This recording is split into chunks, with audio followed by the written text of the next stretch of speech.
Hello बच्चों, इससे previous video में हमने कबीरदास जी की साखी की व्याख्या पढ़ी थी। आज हम उसके प्रश्न उत्तर करेंगे। ठीक है, तो पहला प्रश्न आप देखिए, मीठी वाणी बोलने से औरों को सुख और तन को शीतलता कैसे प्राप्त होती है। जिसमें कबीरदास जी कह रहे हैं कि अगर हम किसी से अच्छा व्यवहार करेंगे, अच्छा बोलेंगे, तो वो भी हमसे अच्छा बोलेगा और हमारे प्रति अच्छा व्यवहार करेगा। और इससे जब हम किसी से अच्छा बोलेंगे तो उसे अच्छा लगेगा, उसका मन शीतल हो जाएगा। और जब उसका मन प्रसन्न होगा तो वो भी हमसे अच्छा व्यवहार करेगा, तो हमारा भी मन शीतलता को प्राप्त करेगा। ठीक है, तो कबीरदास जी कह रहे हैं कि हमें अपने स्वभाव को हमेशा शीतल रखना चाहिए, सबसे अच्छे से व्यवहार करना चाहिए, तभी जैसा हम व्यवहार करेंगे वैसा ही हमें व्यवहार मिलेगा। ठीक है, अगला क्वेश्चन देखते हैं, दीपक दिखाई देने पर अंधियारा कैसे मिट जाता है। ठीक है, इसमें देख कवि के अनुसार जिस प्रकार दीपक के जलने पर अंधकार अपने आप दूर हो जाता है और उजाला फैल जाता है, उसी प्रकार ज्ञान रूपी दीपक जब हृदय में जलता है तो अंधकार रूपी अहंकार अपने आप मिट जाता है। ठीक है, अहंकार का अंधकार जो हमारे अंदर होता है वो मिट जाता है। ठीक है, यहाँ दीपक ज्ञान के प्रकाश का प्रतीक है। ठीक है, यहाँ दीपक ज्ञान के प्रकाश का प्रतीक है।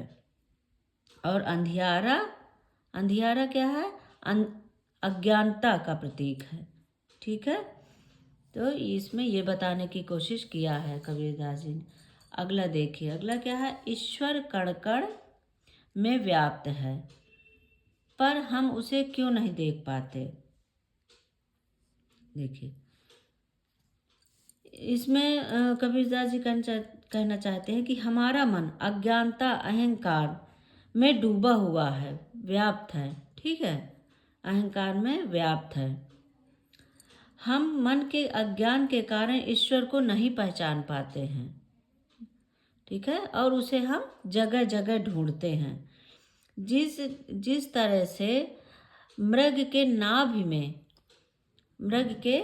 नाभि में कस्तूरी छिपी है लेकिन वो पूरे जंगल में ढूंढता है, उसी प्रकार हम अपने मन में छिपे ईश्वर को नहीं देख पाते और हर जगह मंदिर में यहाँ वहाँ ईश्वर को खोजते हैं। तो इसको आप इसी तरह बनाकर आगे भी लिखिए, बहुत बड़ा लिखने की ज़रूरत नहीं होती है। उसमें आप देख लीजिएगा कितने अक्षरों का बताया गया है, उसी अनुसार आप देखते रहिए, क्योंकि आपने पहला अगर प्रीवियस वीडियो मेरी देखी होगी तो समझ में आ जाएगा, इन सब का अपने आप ही मतलब आ जाएगा, बस उसी तरह लिखते जाना है।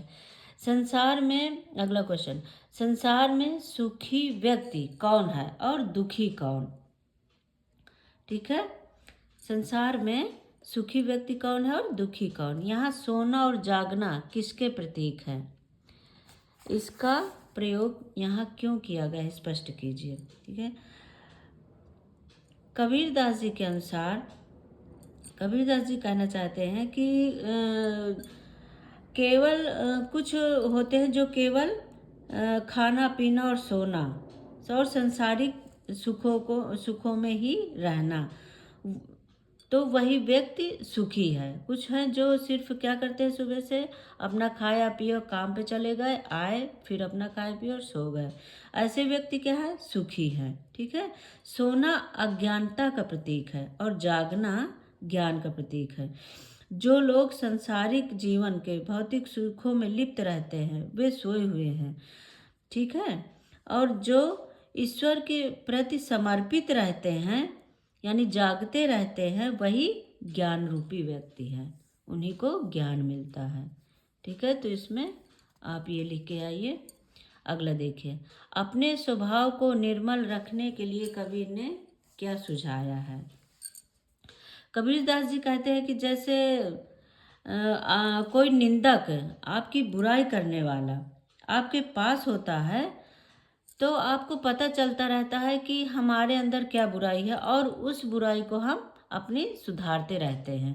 तो इसमें यही बताया कबीरदास जी कि अपने स्वभाव को निर्मल रखने के लिए मन को निर्मल होना आवश्यक है।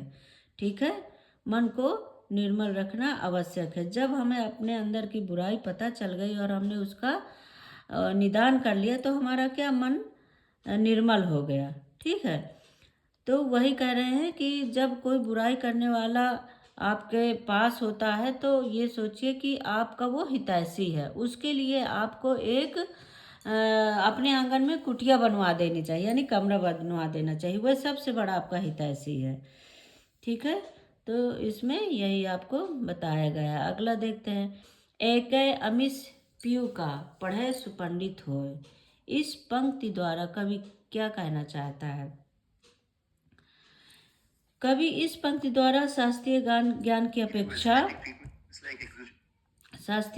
अपेक्षा कबीरदास जी इसमें शास्त्रीय ज्ञान की अपेक्षा आपको ये कह रहे हैं कि आप एक ईश्वर को पाने का आप देखिए कि ईश्वर को कैसे पाएं।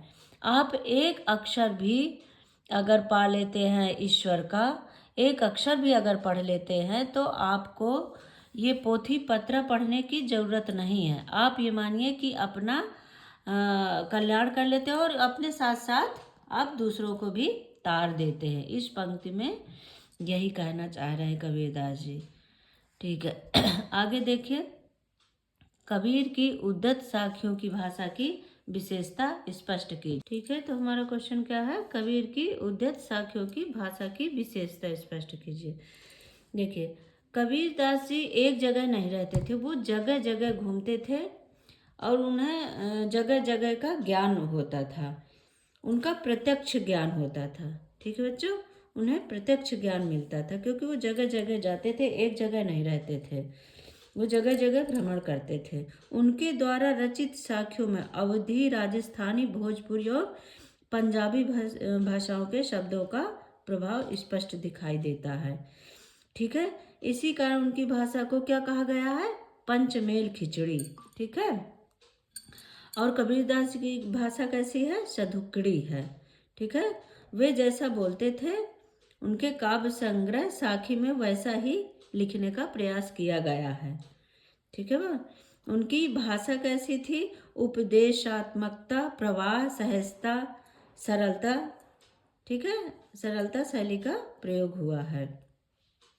तो ये सब आप पढ़ सकते हैं, उसमें लिखिए। आपने पढ़ा है, मेरे प्रीवियस वीडियो में देखिएगा, सब चीज़ें मैंने बताई। उनकी भाषा सरल एवं साधारण थी, आप इसमें लिख सकते हैं। अगला क्वेश्चन देखिए। निम्नलिखित का भाव स्पष्ट कीजिए। क्या है?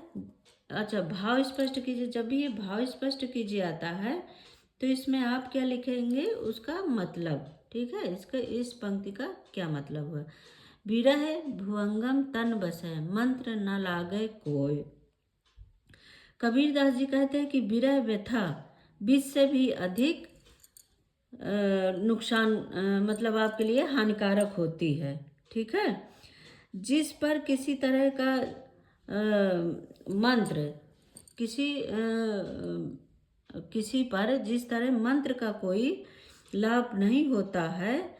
ठीक है, उसी प्रकार जैसे सांप डस लेता है और आप कोई भी मंत्र पढ़िए या उसका दवा करवाइए, जो भी होता है, लेकिन वो बचता नहीं। अगर बच जाता है तो वो पागल के समान होता है।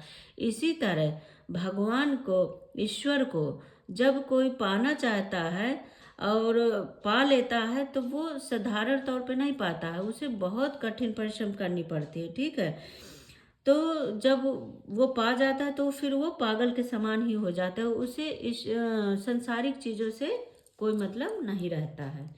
अगला देखिए। कस्तूरी कुंडल बसै, मृग ढूंढे बन माहे।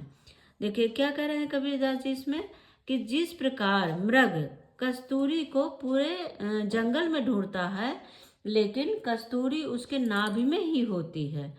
ठीक है, इसी प्रकार हम ईश्वर को जगह जगह ढूंढते हैं, पर वो ईश्वर हमारे अंदर ही होता है। हम मंदिर मस्जिद इधर वहाँ जाते हैं, लेकिन ईश्वर के हमारे मंदिर में ही होता है।